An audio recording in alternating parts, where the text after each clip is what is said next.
आणि आता जाऊया जिल्ह्यातल्या बातम्यांकडे आणि सुरुवात करूया पुणे जिल्ह्यापासून। पुण्यामध्ये बेशिस्त रिक्षा चालकांवर कारवाई करण्यात आली आहे। बेशिस्त रिक्षा चालकांमुळे स्वारगेट चौकात वाहतुकीची कोंडी वाढत असल्याने वाहतूक विभागाने कारवाई केली आहे। नो पार्किंग नो फॉल्टिंग नियमांचं उल्लंघन तसंच जादा प्रवासी आणि भाडं अशा प्रकारांबद्दल 375 रिक्षा चालकांना हा दंड ठोठावण्यात आला आहे। पुणे जिल्ह्यातल्या दक्षता पथकाकडून गॅस एजन्सीची तपासणी सुरू आहे। गॅससाठी नागरिकांच्या रांगा लागल्यात। आतापर्यंत 250 वितरकांची तपासणी झालेली आहे। यामध्ये कुठल्याही वितरकावर कारवाई झाली नसल्याची माहिती आहे। पुणे रेल्वे विभागाने रेल्वे स्थानक आणि रेल्वे गाड्यांमध्ये अनधिकृत विक्री करणाऱ्यांवर धडक कारवाई केली। मागच्या वर्षात 7000 विक्रेत्यांवर कारवाई करत 58 लाखांचा दंड वसूल केला। प्रवाशांनी अधिकृत स्टॉलमधून वस्तू खरेदी कराव्यात असं आवाहन रेल्वे प्रशासनाने केलं।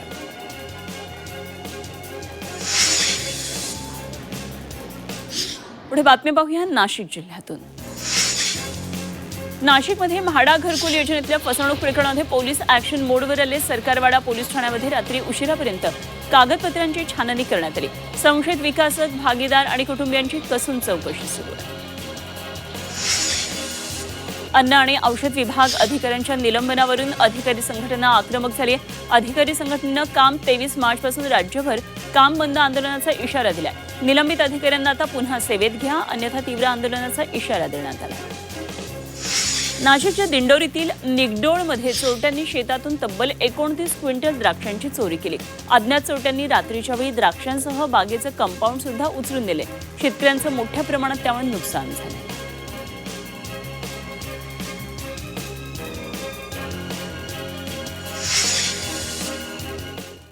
पुढे बातमी पाहूया छत्रपती संभाजीनगरमधून आणि सुरुवात करूया एका मोठ्या बातमीनं।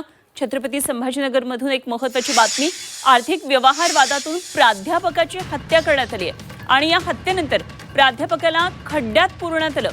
संभाजीनगरमधल्या हत्येचा थरारक आता उलगडा झालेला आहे। पोलिसांकडून तिन्ही आरोपींना बेड्या ठोकण्यात आल्यात आणि दृश्यम स्टाईल हत्येचा हा थरारक उलगडा झालेला आहे। छत्रपती संभाजीनगरमधून अत्यंत धक्कादायक बातमी आहे। प्राध्यापकाची हत्या करण्यात आलेली आहे। आर्थिक व्यवहार झाले होते आणि यामधून वाद झालेला या वादामुळे प्राध्यापकाची हत्या करण्यात आली आहे। हत्येनंतर या प्राध्यापकांना खड्ड्यात पुरण्यात आलं आणि संभाजीनगरमधल्या हत्येचा हा उलगडा आता झालेला आहे। पोलिसांकडून तिन्ही आरोपींना बेड्या ठोकण्यात आल्या।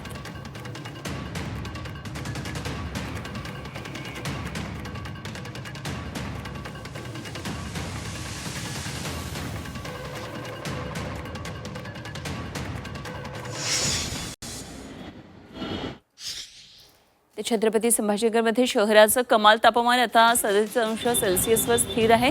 हवामान विभागानं 18 मार्चपासून शहरासह जिल्ह्यात पावसाची शक्यता वर्तवली आहे। 18 आणि 19 मार्चला दुपारनंतर मेघगर्जनेसह पावसाच्या सरी कोसळतील असा अंदाज वर्तवण्यात आला आहे।